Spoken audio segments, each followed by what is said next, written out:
राज्याचे तरुण तडफदार उपमुख्यमंत्री आदरणीय अजितदादा पवार साहेब आणि राष्ट्रवादी पक्षाचे प्रदेशाध्यक्ष खासदार सुनीलजी तटकरे साहेब या दोन्ही नेत्यांच्या माध्यमातून राष्ट्रवादी पक्षाच्या माध्यमातून शिवशाहू फुले आंबेडकर ह्या विचारांनी चालणारा राष्ट्रवादी काँग्रेस पक्ष आहे। या पक्षाचं सहसंपर्क मंत्री अण्णासाहेब बनसोडे हे सोलापूर शहराच्या 3 दिवसाच्या विजयी संकल्प यात्रा राष्ट्रवादी अब की बार 75 पार हा नारा घेऊन सोलापूर शहराच्या दौऱ्यावर आलेले आहेत।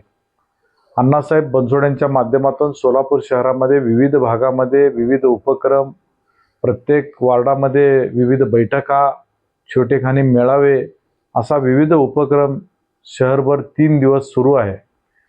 अण्णासाहेब बनसोडे साहेबांच्या माध्यमातून विश्वरत्न डॉक्टर बाबासाहेब आंबेडकर सांस्कृतिक भवन शुभारंभ, त्याच पद्धतीनं लोकशाहीर अण्णाभाऊ साठे सांस्कृतिक भवन शुभारंभाचा कार्यक्रम अण्णासाहेब बनसोडे यांच्या माध्यमातून रामवाडी अंबाबाई मंदिरच्या पाठीमागे 28 नोव्हेंबर सायंकाळी 6 वाजता हा कार्यक्रम संपन्न होत आहे। मी आपल्या चॅनलच्या माध्यमातून तमाम भीम अनुयायांना आवाहन करू इच्छितो की या कार्यक्रमासाठी आपण सर्व भीम अनुयायांनी मोठ्या प्रमाणे मोठ्या संख्येने या कार्यक्रमासाठी सहभागी व्हावा आणि आदरणीय अजितदादांनी सोलापूर शहरातील विविध जाती घटकांसाठी निधी उपलब्ध करून दिलेला आहे। त्याचाच भाग म्हणून विश्वरत्न डॉक्टर बाबासाहेब आंबेडकर सांस्कृतिक भवन बांधण्यासाठी 50 लाख रुपये, साहित्यरत्न लोकशाहीर अण्णाभाऊ साठे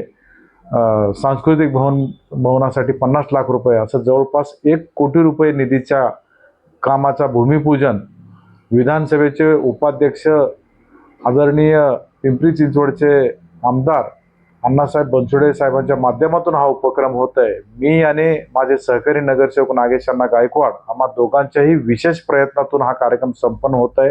राष्ट्रवादी पक्षाच्या माध्यमातून हा कार्यक्रम संपन्न होत आहे। मी तमाम सोलापूर शहरवासियांना या कार्यक्रमासाठी आपण मोठ्या संख्येने उपस्थित राहावं असं आवाहन करू इच्छितो आणि माझे अनुगत थांबवतो। धन्यवाद। जय हिंद, जय महाराष्ट्र, जय राष्ट्रवादी।